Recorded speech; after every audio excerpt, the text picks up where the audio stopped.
Well, good morning. A very big change of scope here. So we're going from global trends to what's going on in the UK in terms of infrastructure. And what I'll try to do as I go through that is make some connections to what Gautam was saying, and particularly some of the contrasts, I think, between what's going on here and what's going on in the US in some of these key infrastructure spaces.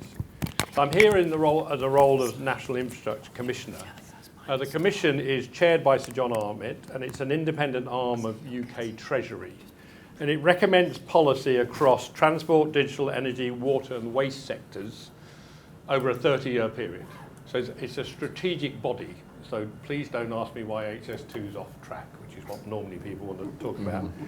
And the aim is to try to take some of the political uncertainty out of infrastructure planning, to think about can we create some level of consensus about what we need in the UK over a long-term period. It's a very strict remit. We have to make recommendations that fit within 1.2% of GDP in terms of government expenditure every year. But just as importantly, we have to test and explain the impact on consumer bills of our decisions, because a lot of infrastructure in the UK, as you know, is privately financed, and therefore our decisions don't affect the public budget, they affect the bills that consumers pay in terms of the investments that are needed.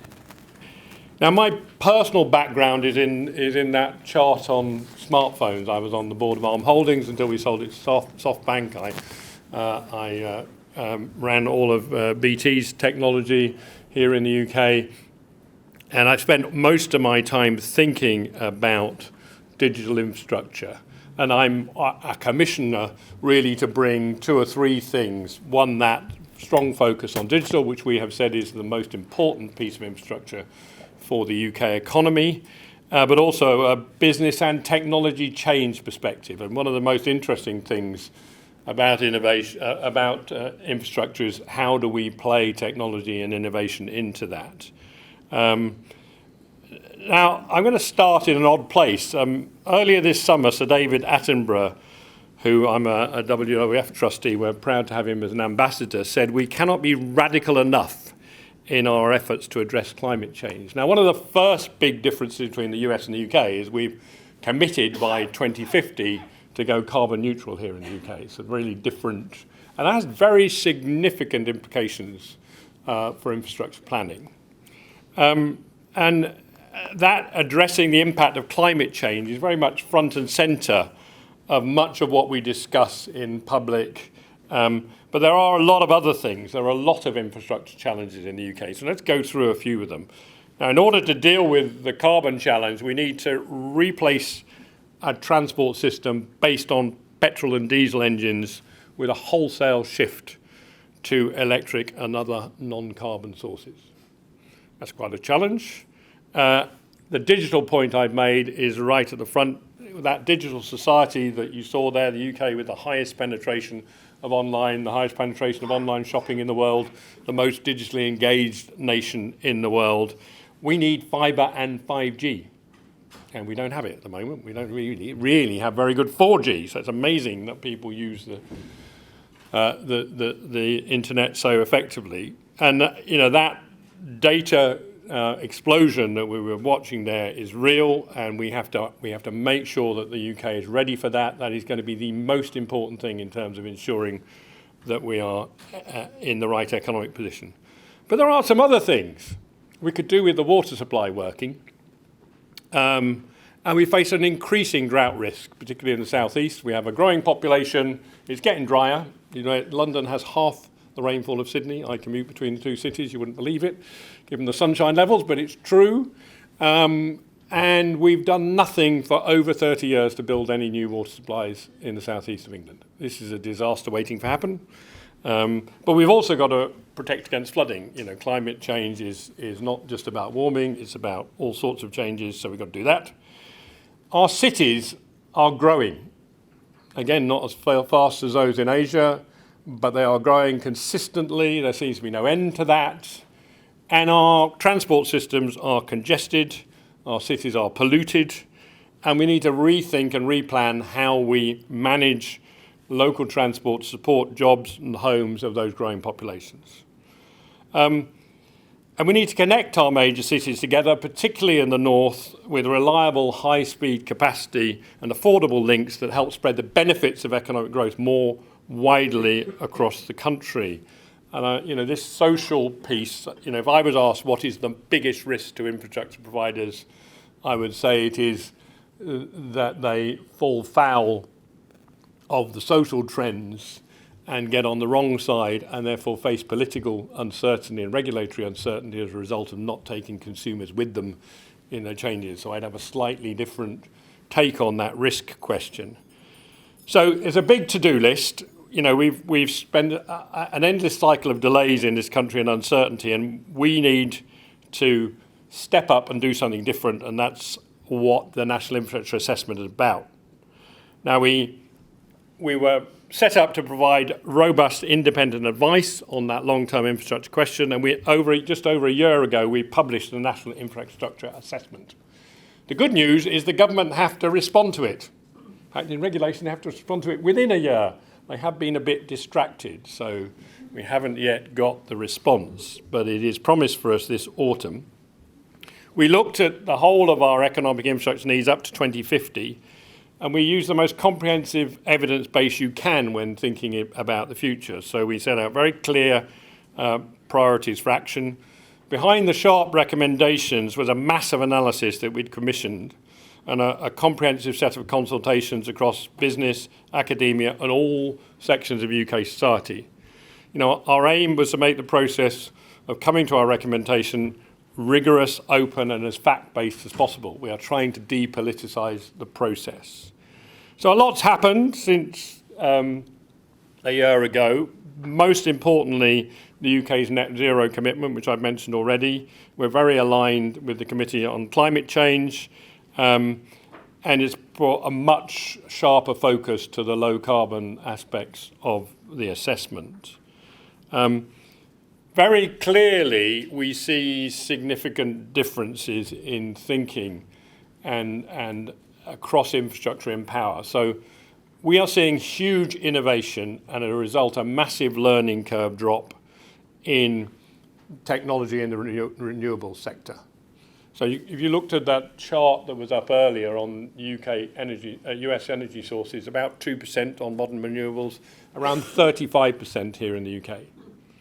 Really significantly different position.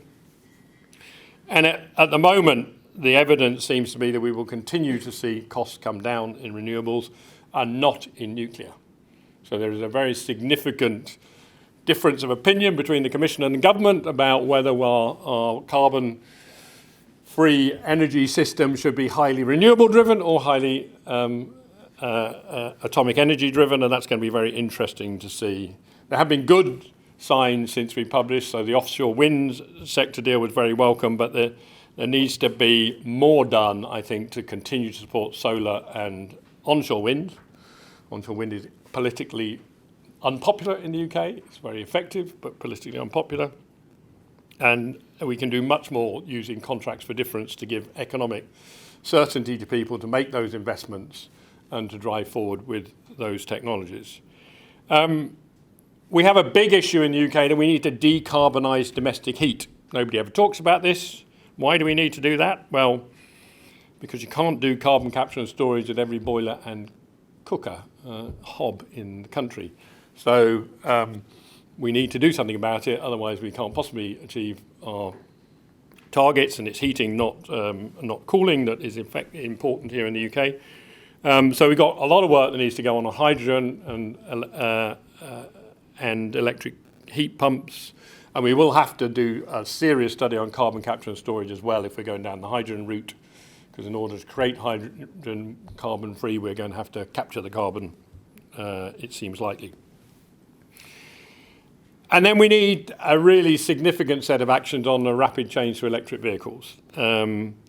We've been undertaking a campaign all summer on Charge Up Britain, which is making a case for a national rapid charging network in order to get consumers confident about buying electrical vehicles. They need to know they can charge them up. We need to make sure that we have put in place that the market will deal with it. We need a few tens of millions of dollars deployed by government to give that basic infrastructure, and then the market will take over, but it does need that initial seed capital to get that going.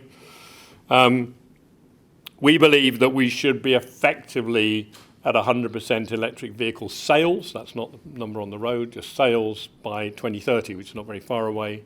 It was very interesting. Frankfurt Motor Show seemed to be heading heavily in that direction in lots of ways. So I think the momentum is building, but we really need to see the action that we've called for in that sense. Switching to electric vehicles has significant environmental benefits, but it's much better than that. And it's a very important point in thinking about the total economic impact on the UK of decisions. Electric vehicles will probably come down to the cost of petrol equivalents by the mid-20s. But the key thing is they'll be cheaper to run. Electric engines are vastly more efficient than combustion engines, vastly more efficient, not just a tax effect here. And it is the fact that you can bring down the cost of transportation while paying some of the costs for those energy transformations I talked about that allows you to see that you can keep consumer bills in general pretty stable and affordable as we go through this transformation. Otherwise, it would create a significant burden on households, which, as I said, is one of our key constraints. So we are in a position, I think, where we can talk about achieving carbon goals not at a necessary but unwelcome cost. But with the right decisions, I think we can do it while keeping bills static.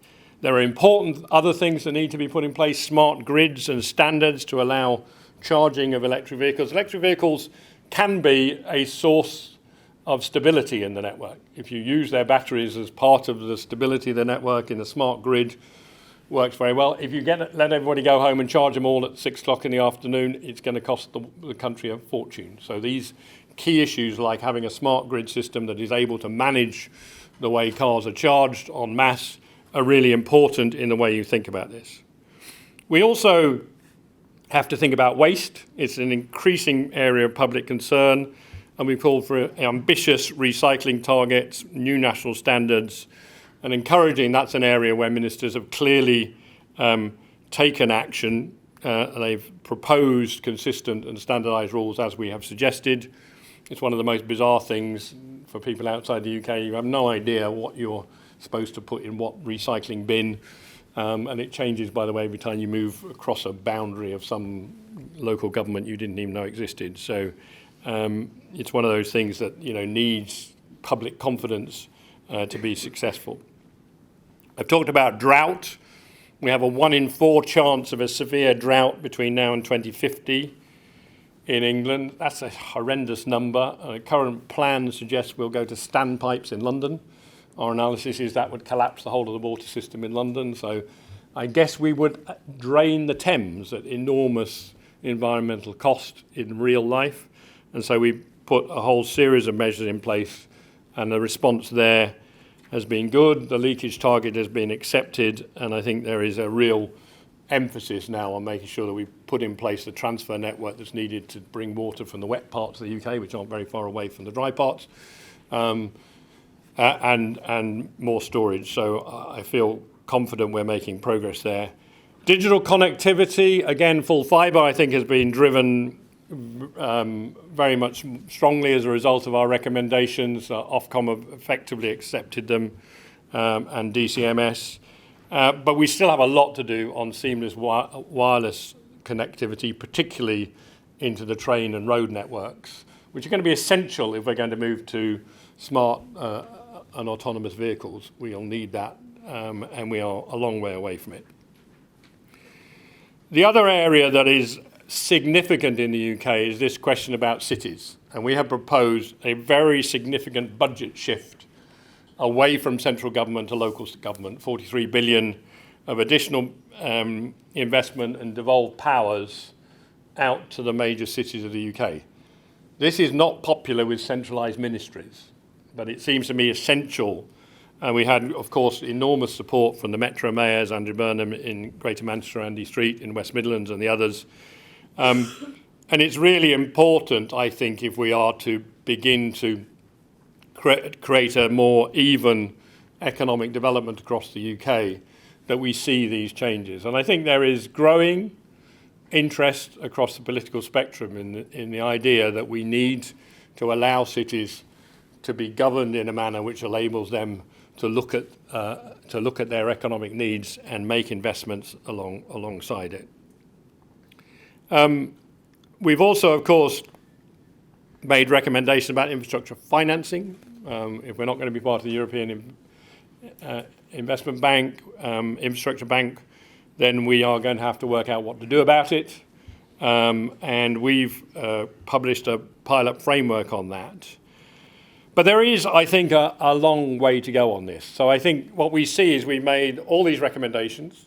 I think they're very clear. They're not rocket science, honestly. A lot of them just needed to be said and people respond to them. But it is real, I think, that if we are going to make a change, a step change, then we need real action and not just mouthing of words. And Sir John Armitt, our chair, has set out 4 things that he believes the government need to have in their national infrastructure strategy response. Firstly, a long-term perspective that sets out their expectations on funding and policy up to 2050. No more mucking around with spending periods and those sorts of things. Are we committing to the 1.2%, yes or no? That will give confidence to everybody to invest in UK infrastructure and is important. Very clear goals and plans to achieve them, backed up with clear deadlines and owners, and a really strong commitment to a change in the way infrastructure is planned and delivered, and that particularly is this devolution point of budget out to the cities. So we've got a very clear plan. It's quite bold, it's doable, it gives an enormous opportunity for everybody, and it's not unaffordable. It fits within our fiscal remit, it fits within the bill needs of the UK population, and it allows for all the major investments in Crossrail 2 in London, Northern Powerhouse Rails, and all the other things that are needed. So we are confident that we are able to make significant changes to all those big challenges that I set out at the beginning, if we get on and do it. The problems, of course, are consistent delay in the way we manage these projects. And everybody responds to that by saying, let's stop, which is the wrong answer. We have to, as a nation, get confident that despite Crossrail 2 being late, despite HS2 costing more money, we have to tackle these major infrastructure challenges, and we have to just get better at doing projects. And it does mean we have to get better at setting and sticking to budgets, and we're doing work on that. But as I say, there are significant areas where we are doing very well. You know, we are really leading the world in many of these renewable energy spaces, in some of the underlying EV technologies, and indeed, as we saw in some of those smartphone technologies, we have been leading the way in these things. And so we think there is a significant economic payback by concentrating on these new technology areas as part of any infrastructure strategy for the UK. We hope that this provides a basis for making infrastructure less of a political football. Of course, politics matters, but I think it should be something that we can more consistently look at and understand by looking at things in a rational and clear way as we're going forward. And I think it can also move the UK back into a position of some leadership in the way it thinks about infrastructure. And I wanted just to pause a moment and go a bit off script on regulation. So the UK was, in a way, one of the leaders in privatisation of infrastructure and regulation of infrastructure. And we are currently doing a study on the future of regulation. And we're doing a study on the future of regulation because if you're sitting there in the Commission, if you like, above the law, and they're able to recommend to government what they should do, it is very frustrating when you say to the water regulator, why are we not investing in water? And they say, well, it doesn't fit with our remit. And it is frustrating when you look at the slowness of the fibre rollout, despite many great decisions and investments, and despite the impact we've seen already in terms of the intensity, we are really behind the game on fibre rollout. So why is that? Because we've got smart people trying to do things. And the reason is, I think, that the remit that was set right at the beginning of regulation in the UK was very straightforward. It was to look after the consumer because you had regulated monopolies. So the pressure was on the short-term bill of the consumer. And the underlying belief was that the market would eventually become competitive and the regulators would disappear into the distance. This is clearly not true. It's not going to happen. And so we need a fundamental review of the way regulation works. And particularly we need it because we are in a crisis of confidence amongst the electorate, bill payers, and the press about whether regulation is being effective in the UK and whether the balance between the consumer's interests and the investor's interests. So a SuperReturn conference doesn't chime very well with the National Infrastructure Commissioner, let's be clear. We think that we need to be really clear about thinking through how we change the regulatory environment to show clearly to consumers that their best interests are being managed. The upside, I think, for the people who invest in infrastructure is we're absolutely clear that we need to change the UK regulators' remits to think more long-term. And in thinking long-term, they should allow much more investment into the regulated asset base. This has been the problem, that we have just been balancing things too much towards the short-term consumer interests rather than the long-term consumer interests. In the long term, the consumers need resilient supply of all the services they need the right amount of supply, and they need the innovation that's needed to make sure that all of it delivers across.